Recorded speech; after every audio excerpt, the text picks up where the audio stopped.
doing a roll-on grind.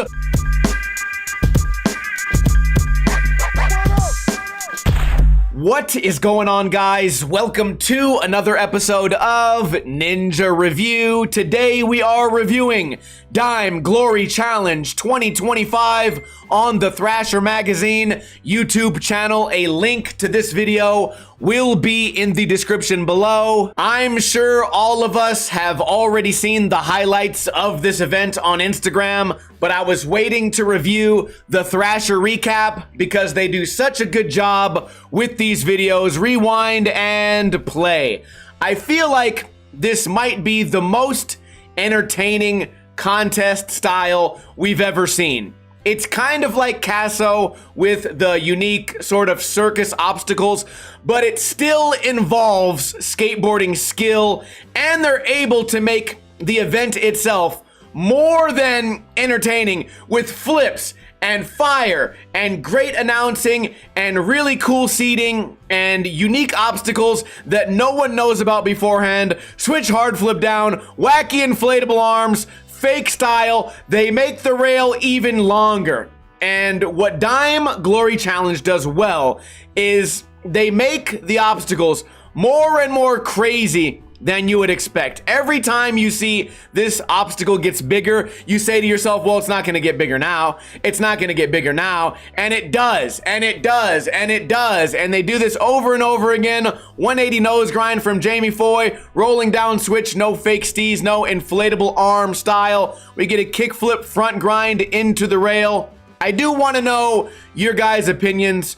Who was this year's superstar? Was it the small guy? Was it the guy with no legs? Was it Jamie Foy? Was it the guy that goes over the pyramid? Who really stole the show? And do you guys think that maybe there is room in skateboarding for this to be the future of competition outside of Dime? If Street League did a contest like this, would you guys be like, ah, well, they're just copying, it'll never be the same? Or would you guys be open to maybe them adding something like this onto the tour? Front feeble across and down. This obstacle reminded me of, I think it was Dortmund, maybe the year 2000, when I barely first discovered, Bastian Salabanzi did kickflip front board on a rail just like this, landing into a steep bank, although maybe not this huge. We got the old guy going for the crooked grind, landing it perfectly, letting everyone know that it's never, that you never give up, right?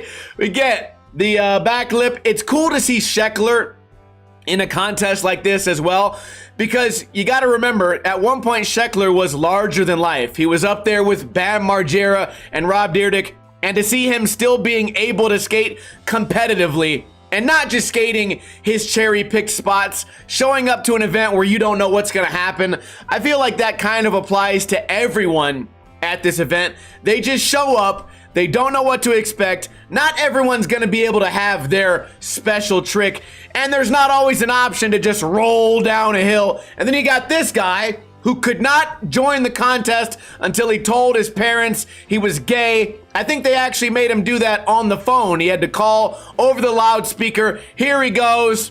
Yep, they know. His parents definitely know. Now we're looking at this rail thinking it could not possibly get any longer. We're gonna get a roll-on grind, and then we're gonna get a back 360. Holy shit. I like that they kind of folded out the stairs too. Giant tray flip. I actually missed these flip tricks in the recaps. Back grind across and down, done perfectly. Front grind, cross, locked, no big deal. Is the rail going to get longer?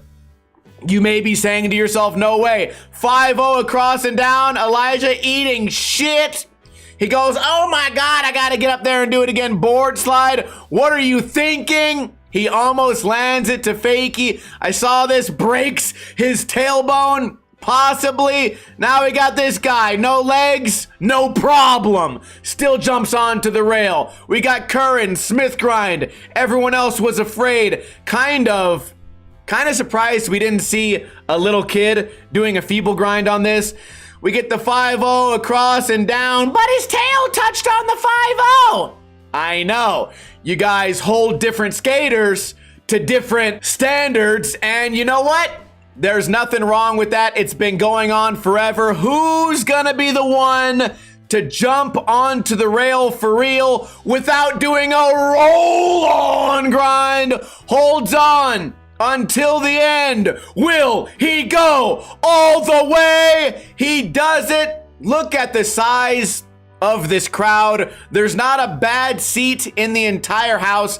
And here is where we skip the flat ground ollie challenge. If you guys want to watch this, a link will be in the description. I don't feel like a flat ground ollie challenge has any place in skateboarding. Also, we get just a regular pyramid. We get T-Funk shows up and does the ollie. You guys can see something like this at any skateboarding best trick contest anyways. Let's fast forward to the meat and potatoes. Frontside heel flip, not a big deal. I want to see the giant ollies on the launch ramp. Switch launch all the way across. I also love the theatrics, not just the fire, not just the Egyptian guy. What do you call that guy? A Kat or a Sa or a Mummy or Miyami.